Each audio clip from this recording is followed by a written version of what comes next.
Hello all, வணக்கம் and welcome back to Naga two hands. So ஜப்பானிய மொழியோட எழுத்து வடிவங்கள் பார்த்துக்கிட்டு இருக்கோம். அதிலும் குறிப்பாக ஹிரகானா எழுத்து வடிவம் 5 பார்த்துக்கிட்டு இருக்கோம். ஸோ இதுக்கு முன்னாடி போயின் அப்படின்னு சொல்லப்படுற உயிரெழுத்து ஆ வரிசை நம்ம வந்து பார்த்தோம். அதை தொடர்ந்து ஷீயின் அப்படின்னு சொல்லப்படுற கா, சா, தா, நா இந்த வரிசையை வந்து நம்ம பார்த்துருக்கோம். அதன் தொடர்ச்சியாக இந்த வீடியோவில் வந்து ஹா வரிசை வந்து பார்க்க போகிறோம். நா வரிசையோட வீடியோ எண்டிங்கில் வந்து என்ன சொல்லியிருப்பேன் அப்படின்னா, இந்த ஹா வரிசைக்கும் இந்த பா அப்படின்ற சவுண்டுக்கும் வந்து ஒரு ஹிஸ்டாரிக்கல் கனெக்ஷன் இருக்குது. இன்ஃபேக்ட் தமிழுக்கும் ஜப்பானிய மொழிக்கும் கூட சில ஒற்றுமைகள் வந்து இந்த சதத்தில் வந்து இருக்கிறதா வந்து சில ஆய்வாளர்கள்லாம் வந்து ப்ரப்போஸ் பண்ணியிருக்காங்க. ஸோ அதெல்லாம் என்ன அண்ட் இந்த ஹா சவுண்டோட சிறப்பம்சம் என்ன இந்த ஜப்பானிய மொழியில் அப்படின்றதெல்லாம் இந்த வீடியோவில் பார்க்கலாம். So let start.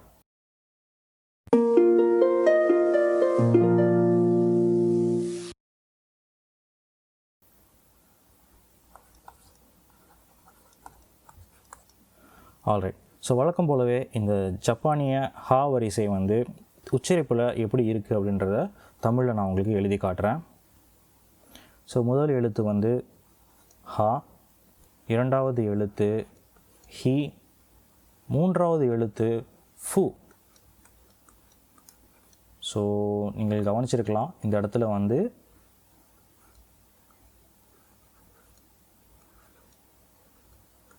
ஹூ கிடையாது, ஃபு அப்படின்னு தான் வரும்.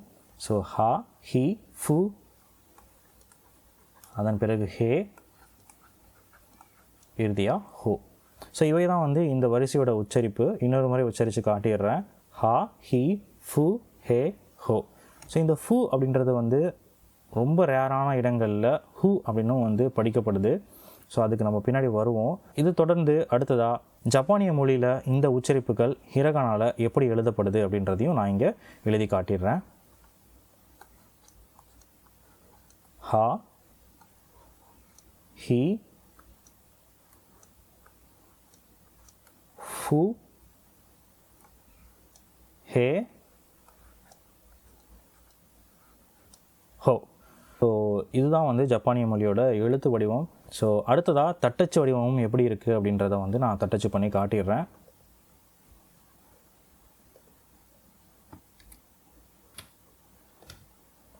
ஹா, ஹி, ஃபு,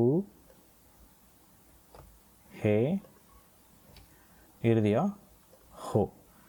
ஸோ அவ்வளவுதான். ஸோ இப்போது நம்மளோட ஹிரகானா சார்ட்டில் வந்து இந்த எழுத்து வடிவங்கள் வந்து எந்த வரிசையில் அமருது, அது எப்படி இருக்குது அப்படின்றத உங்களுக்கு ஒரு முறை காட்டிடுறேன். ஆல்ரைட். ஸோ நம்மளோட கிஹோன் ஓன் அப்படின்ற பக்கத்துக்கு வந்திருக்கோம். ஸோ கிஹோன் ஓன் அல்லது வந்து கோஜு ஓன் அப்படின்னு சொல்லப்படுற அடிப்படை சத்தம் 46. இதில் தான் வந்து 5 நம்ம பார்த்துக்கிட்டு இருக்கோம். ஸோ இந்த வீடியோவில் வந்து ஹா வரிசையை பார்க்க போகிறோம். ஸோ ஹா, ஹி, ஃபு, ஹே, ஹோ. ஸோ மித்த எழுத்துக்கள் மேலே நீங்கள் கவனம் செலுத்த வேண்டாம். ஸோ இந்த வரிசையில் மட்டும் நீங்கள் கவனம் செலுத்துங்க. நான் முன்னமே சொன்ன மாதிரி நிறைய எழுதி பாருங்கள். ஸோ அப்போ தான் வந்து உங்களுக்கு எழுத்து வடிவமாக இருக்கட்டும், இதோட உச்சரிப்பாக இருக்கட்டும் உங்களுக்கு வந்து மனதில் நிற்கும். ஸோ இப்போது இதோட ஹிஸ்ட்ரிக்கு போகலாம். ஸோ இதோட ஹிஸ்ட்ரியை பொறுத்த வரைக்கும் இந்த ஹா, ஹி, ஃபு, ஹே, ஹோ அப்படின்ற இந்த உச்சரிப்பு வந்து ஜப்பானிய மொழியிலேயே 8th centuryக்கு முன்னர் வரைக்கும் வந்து பா அப்படின்னே வந்து இருந்ததாக சொல்லப்படுது. அதாவது பா, பி, பூ, பே அண்ட் போ. ஸோ ஒரு 8th ஒரு 12 செஞ்சுரிகளுக்கு இடையில் இந்த சத்தம் வந்து ஃபா அப்படின்ற ஒரு லைட்டர் டோனுக்கு மாறுறதா வந்து சில ஆய்வறிஞர்கள் வந்து சொல்கிறாங்க. அதாவது ஃபா, ஃபி, ஃபு, ஃபே, ஃபோ. இதன் பிறகு தான் வந்து இன்றைக்கி இருக்கிற மாடர்ன் ஜாப்பனீஸில் வந்து ஹா அப்படின்ற உச்சரிப்புக்கு வந்து மாறுது. ஹா, ஹி, ஹூ மட்டும் இன்னும் வந்து ஃபு அப்படின்னே வந்து தங்கிடுது. அதன் பிறகு ஹி அண்ட் தென் ஹோ. ஸோ இது மட்டும் ஃபு என்ற உச்சரிப்புலேயே வந்து நிறுத்தப்பட்டுருச்சு. ஸோ இப்போது இதில் வந்து தமிழுக்கும் ஜப்பானிய மொழிக்குமான என்ன ஒரு பிணைப்பு அல்லது வந்து என்ன ஒற்றுமை இருக்குது இந்த சத்தத்தில் அப்படின்னு பார்த்தீங்கன்னா, சுசுமு ஓனோ அப்படின்னு சொல்லிட்டு ஒரு ப்ரொஃபஸர் இருக்கார். அவர் வந்து தன்னோட 60வது வயசுக்கு மேலே இந்த ஜப்பானிய மொழிக்கும் தமிழுக்கும் குறிப்பாக வந்து திராவிட மொழி குடும்பத்துக்கும் உள்ள வந்து ஒற்றுமைகளை கண்டறிகிறதுக்கு வந்து நிறையவே நேரத்தை வந்து செலவு பண்ணியிருக்காரு. ஸோ இந்தியாவுக்கும் தமிழகத்துக்கும் வந்திருக்காரு. ஸ்ரீலங்காலையும் போயிட்டு சில ரிசர்ச் ஒர்க்லாம் பண்ணிவிட்டு அவர் சில முடிவுகளை வந்து பப்ளிஷ் பண்ணியிருக்காரு. ஸோ அதில் ஒரு ஆய்வறிக்கையை வந்து என்னால் படிக்க முடிஞ்சுது. ஜீனியாலஜி ஆஃப் ஜாப்பனீஸ் லாங்குவேஜ் அப்படின்னு நினைக்கிறேன் அந்த ஆய்வறிக்கையோட நேமு. ஸோ அந்த பேப்பரில் என்ன சொல்லியிருப்பார் அப்படின்னா, தமிழ் மொழிக்கும் ஜப்பானிய மொழிக்கும் இடையில் உள்ள ஒற்றுமைகளை வந்து நிறைய வந்து அவர் காயின் பண்ணியிருப்பார். Including grammatical similarities, particle similarities, சுற்றெழுத்துக்கள் நம்ம சொல்லுவோம்ல, அதில் உள்ள சிமிலாரிட்டிஸ், இப்படி வந்து நிறைய வகைப்படுத்தியிருப்பார். ஸோ அதில் வந்து குறிப்பாக இந்த பா வரிசையை வந்து கொடுத்துருந்துருப்பார். பா வரிசையிலேருந்து நிறைய வார்த்தைகளை தமிழ்லேருந்து எடுத்து, அதாவது வந்து பழந்தமிழ்லேருந்து எடுத்து இன்றைக்கி இருக்கிற ஜாப்பனீஸ் லாங்குவேஜில் இருக்கிற ஹா வரிசையில் இருக்கிற வார்த்தைகளோட மேட்ச் பண்ணி ஒரு பெரிய லிஸ்ட்டு வந்து கொடுத்துருப்பாரு.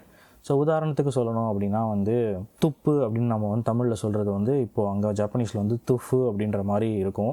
அண்ட் வந்து பரு அப்படின்னு ஒரு வார்த்தை இருக்குது, உடல் வந்து பருமன் ஆகிறது அப்படின்னு நம்ம சொல்லலாம். ஸோ அது வந்து அங்கே ஃபரு அப்படின்னு வந்து இருக்கும். ஸோ இந்த மாதிரி நிறைய வார்த்தைகளை வந்து அவர் கண்டறிஞ்சு அவர் வந்து கொடுத்துருப்பாரு. இந்த ஒரு சவுண்ட் வந்து தமிழோட டிஃப்ரெண்ட்டாக இருக்குது இல்லையா. மித்த சத்தங்கள் நீங்கள் பார்க்குறப்போ வந்து ஸோ மற்ற வரிசையை பார்க்கும்போது உங்களால் ஆ வரிசை வந்து அப்படியே தமிழோட மேட்ச் ஆகுது.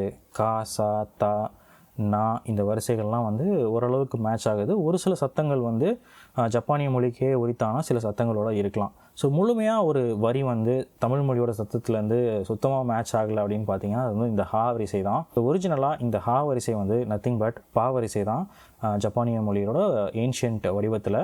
ஸோ இன்றைக்கி வந்து ஓவர் த பீரியட் வந்து நிறைய மாற்றங்கள் பட்டு இன்றைக்கி வந்து ஹா, ஹி, ஃபு, ஹே, ஹோ அப்படின்ற உச்சரிப்பு வடிவத்தில் வந்து இன்றைக்கி இருக்குது. அதிலும் குறிப்பாக இதே ஹா வரிசை வந்து நம்மளோட முதல் லெசனில் பார்த்துருப்போம்.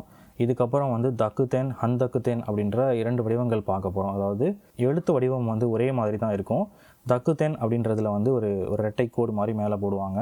ஹந்தக்குதென் அப்படின்றது ஒரு மறு மார்க் அப்படின்னு சொல்லுவாங்க. ஒரு வட்டமாக ஒரு புள்ளி மாதிரி ஒரு மார்க் பண்ணுவோம். ஆல்ரெடி நம்ம படித்த எழுத்துக்கள் மேலேயே ஒரு சின்ன மார்க் பண்ணுவோம். ஸோ அதன் மூலமாக அதன் உச்சரிப்பு வந்து முழுவதுமாக மாறும். அதாவது ஹா அப்படின்றது வந்து தென் ஆட் பண்ணும்போது பா அப்படின்னும், ஹந்தக்குதென் ஆட் பண்ணும்போது பா அப்படின்னும் வந்து உருமாற்றம் அடையும். இதெல்லாம் நம்ம வந்து பின்னாடி பார்க்கலாம். ஸோ இன்றைக்கி லெசனுக்கு வந்து இந்த ஒரு வரிசையை மட்டும் நீங்கள் நினைவில் வச்சுக்கோங்க. ஹா, ஹி, ஃபு, ஹே, ஹோ. ஆல்ரைட். ஸோ ஹிஸ்ட்ரி லெசன் போகுதுன்னு நினைக்கிறேன். ஸோ அடுத்ததாக இந்த ஹா வரிசையோட ஒரு வார்த்தையும் எப்படி நினைவில் வச்சுக்கிறது அப்படின்றதுக்கான ஒரு நிமோனிக்ஸ், அதாவது உருவகம், ஒரு ஸ்டோரி, ஒரு ஓவியம், அந்த மாதிரி வந்து நம்ம பார்க்கலாம். ஆங்கிலத்தில் ஹா அப்படின்னு நான் எழுதிடுறேன்.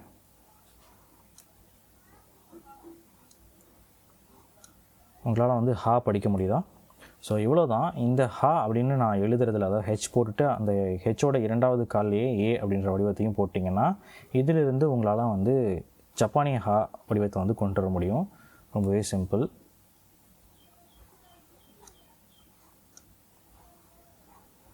அவ்வளவுதான். இதுதான் வந்து ஹா ஜப்பானிய மொழியில். ஸோ இங்கே நான் அதுதான் போட்டிருப்பேன். இதில் ஒரு தவறு பண்ணியிருக்கேன். அது என்னென்னா,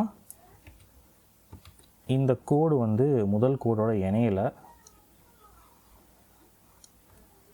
பை மெமரியாக எனக்கு ஞாபகம் அது. ஸோ பை மெமரியிலேருந்து நான் எழுதுகிறப்போ நான் கரெக்டாக தான் எழுதியிருக்கேன் மேலே ஹாவை. பட் இந்த உருவத்தோடு எழுதுகிறப்போ கொஞ்சம் தவறு பண்ணிட்டேன். ஸோ மேலிருந்து கீழே ஒரு கோடு அண்ட் 2வது கோடு கிடைமட்டமாக அது ஃபஸ்ட்டு கோடில் டச் ஆகாமல் போட்டுட்டு அண்ட் தென் ஒரு நீளமான கோடு வித் ஒரு வளைவு. ஸோ அவ்வளோதான். ஸோ அடுத்ததாக ஹீயும் நினைவில் வச்சுக்கிறதுக்கு ரொம்பவே எளிமையான வடிவம் தான். நான் ஒரு ஓவியம் மாதிரி பண்ணுறேன். ஆல்ரைட். ஒரு நபர் வந்து ஹீ அப்படின்னு சொல்லி நல்ல பல்லு தெரிய வந்து சிரிக்கிற மாதிரியான ஒரு அமைப்பு நீங்கள் ஞாபகம் வச்சுக்கலாம். ஸோ அவ்வளவுதான். ஹா, ஹி. அடுத்ததாக வந்து ஃபு. ஸோ ஃபு அப்படின்ற உச்சரிப்புக்கு வந்து ஜப்பானிய மொழியிலேருந்தே ஒரு வார்த்தையை சொல்லிவிட்டு ஸோ அதை வந்து ஒரு இமேஜ் கூட சொல்கிறப்போ உங்களுக்கு எளிமையாக இருக்கும் இந்த வார்த்தையை நினைவில் வச்சுக்கிறதுக்கு. ஸோ ஃபு அப்படின்றதுக்கு வந்து மவுண்ட் ஃபுஜியை வந்து நம்ம ஒரு உதாரணமாக எடுத்துக்கலாம். உங்களுக்கெல்லாம் தெரியும்னு நினைக்கிறேன். ஸோ மவுண்ட் ஃபுஜி வந்து ஒரு எரிமலை. ஸோ எப்போ வேணால் எரியும் ஒரு எரிமலை அப்படின்ற மாதிரி தான் வந்து இன்னை வரைக்கும் நம்பப்படுது. ஸோ அதுக்காக ஒரு எரிமலை மாதிரி ஒரு முக்கோணம் மாதிரியான ஒரு வடிவத்தை வரைஞ்சிக்கிறேன். ஸோ இதன் மேலே வந்து இந்த ஃபு அப்படின்ற எழுத்தை எழுதுவதன் மூலம் ஈஸியாக நம்ம வந்து நினைவில் வச்சுக்கலாம். ஸோ முதல்ல ஒரு கோடு, இப்படியும் எழுதுவாங்க சிலர், இப்படி எழுதுவாங்க, கொஞ்சம் தெளிவாக எழுதுவாங்க. ஸோ இது எல்லாமே வந்து ஃபூவை தான் குறிக்குது. ரொம்ப குழப்பிக்க வேண்டாம். அடிப்படை வடிவம் வந்து இந்த மாதிரி தான் இருக்கும். நீங்கள் எழுத்துலையும் பார்க்கலாம், மேலே ஒரு கோடு, அப்புறம் ஒரு வளைவானது, அப்புறம் 2 பக்கமும் ஒரு 2 சாய்வான கோடு. ஸோ இவ்வளவு தான் ஃபூ. ஸோ அடுத்ததாக வந்து ஹே. ஹேன்ற வடிவமும் வந்து நினைவில் வச்சுக்கிறதுக்கு ரொம்பவே எளிமையானது தான். ஸோ ஒரு வார்த்தை சொல்லணும் அப்படின்னா ஹெட் ஆஃப் அ மவுண்டைன் அப்படின்னு நினச்சிக்கலாம். ஸோ நமக்கெல்லாம் தெரியும் மவுண்டைன் வந்து நம்ம வரையணும் சின்ன வயசில் அப்படின்னா இந்த மாதிரி ஒரு கோடு போட்டு நிறைய கோடுகள் வந்து வரைவோம்.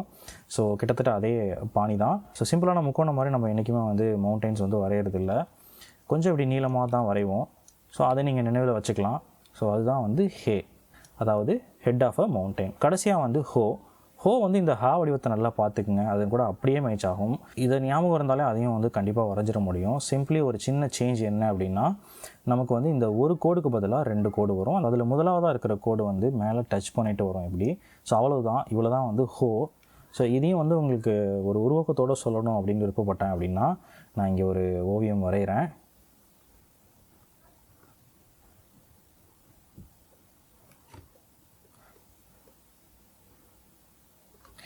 அதாவது ஹோவை வந்து கொஞ்சம் கிடைமட்டமாக இருக்கிற மாதிரி ஞாபகம் வச்சுக்கலாம். அதாவது இங்கே பார்த்தீங்கன்னா உங்களுக்கு ஹெச்ஓ தெரியுதா? ஸோ அதன் மூலமாக ஞாபகம் வச்சுக்கலாம். அதாவது ஹாவுக்கு உபயோகப்படுத்தின மாதிரியே ஒரு கோடு, அப்புறம் மேலே ஒரு கோடு, கீழே ஒரு கோடு, அப்புறம் அதே வளைவு. நம்ம ஹாவுக்கு என்ன யூஸ் பண்ணமோ அதே வளைவு. அவ்வளோதான் இந்த ஹோ. ஸோ ஹா, ஹி, ஃபு, ஹே, ஹோ இந்த எழுத்து வடிவங்கள் வந்து இன்றைக்கி பார்த்துருக்கோம். ஸோ அடுத்ததாக இதோட ஸ்ட்ரோக் ஆர்டர் பார்க்கலாம். ஸோ ஹா வரிசைக்கான ஸ்ட்ரோக் ஆர்டர் பிக்சர் வந்து காப்பி பண்ணியாச்சு, இங்கே பேஸ்ட்டும் பண்ணிட்டேன். ஸோ அடுத்ததாக சைட்லேயே எழுதி காட்டுறேன். ஸோ தட் எனக்கும் வந்து ரீகலெக்ட் பண்ண மாதிரியும் இருக்கும், நீங்களும் பார்த்த மாதிரி இருக்கும் பக்கத்துலேயே. ஸோ முதலாவதாக வந்து ஹா, ஹா. இரண்டாவதாக வந்து ஹி. மூன்றாவதாக வந்து ஹூ. அடுத்ததாக வந்து ஹே, ஒரே ஒரு ஸ்ட்ரோக். கடைசியாக வந்து ஹோ. ஹோ வந்து ஹா மாதிரியே தான் இருக்கும்.